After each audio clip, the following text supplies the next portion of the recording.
Hi everyone, Vegas Film Critic here, Jeff Ricky Howard here with some sad news. And these are the videos that I don't like making. This is a tribute and a eulogy to Burt Reynolds, one of my all-time favorite actors. You know, it's one of the bad things about getting older is not only do you lose family and friends as you get older, you know, especially people you grew up with, and you know, people are mortal, people are dying, but now as I'm getting older, there are movie stars. And we're not talking classic movie stars, we're talking people that I grew up with from a child and college and adult life.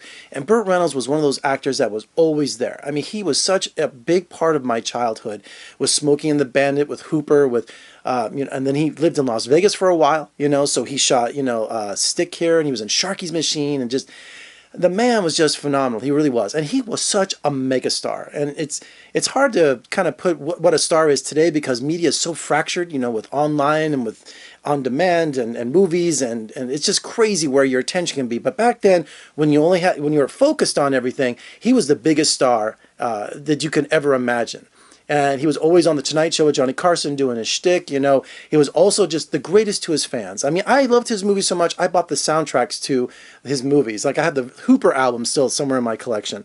But overall, you know, I just love the guy to death. And it feels like I've lost someone in my family. Just someone I've known my whole life. And I got the call 10 years ago from the studio saying, Jeff, do you want to come down to Miami to interview the cast of a movie called The Crew? And that starred Richard Dreyfuss and Burt Reynolds, old-time gangsters doing one of those things. One, I wanted to meet Richard Dreyfuss because, you know me, my favorite film is Jaws, so I was like dying to meet Richard Dreyfuss, which I did for Poseidon. Second, Burt Reynolds. Are you kidding? You know, so I could not wait to meet Burt Reynolds. You know, oh my gosh, it's just like in The Longest Yard and Deliverance.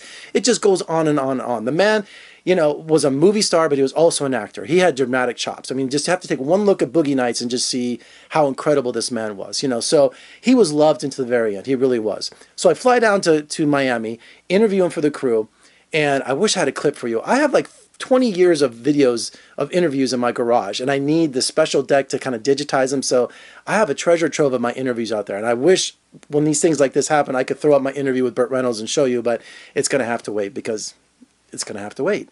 So I'm flying down to Miami. I'm going to meet Burt Reynolds. And you know me, I'm an autograph hound. I have hundreds of autographs. Everyone I've ever interviewed, I have an autograph from.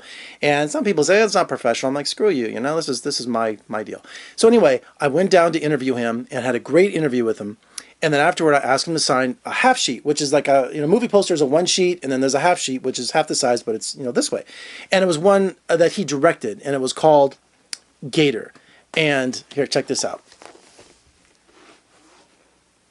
So here's my poster for Gator. He signed for me. And, you know, it kills me, because when I ask stars to sign something, I just think they're just going to put, you know, an autograph. And yet, look what he wrote. To Jeff, I can't see, hold on. He wrote, Jeff, with respect, thanks for everything, Burt Reynolds. And I'm just like, are you kidding me? You know? And, you know, look at this artwork, that 70s artwork. It's sexy, it's whatever. And he directed this. And I think the sequel was White Lightning. Was that the prequel or the sequel? I get confused. Great stunts in this. Precursor to Cannonball Run and all those great stunt films that he did, Smokey and the Bandit. And isn't that wonderful? I mean, the man was so sweet. And I loved Smokey and the Bandit. I remember when that came out, 12 years old, seeing other films in the theater. It looked corny, you know, that redneck humor. I'm like, that's something I want to make. And I remember walking into the theater, waiting for my mom to pick me up, you know, after seeing movies all day. I would sneak into the theater, just walk into it back then, right? And just seeing the first 10 minutes of Smokey and the Bandit, and I came back, I saw it every day for the summer. It was just great.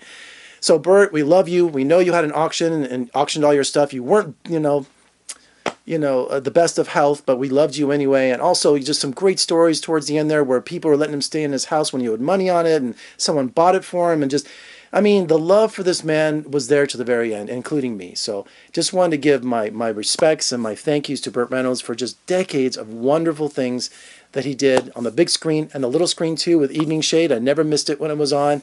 And Vegas loves you for when you were here too, Burt. So thank you so much, Burt, for all the many wonderful memories. I'm Jeff Ricky Howard in Las Vegas.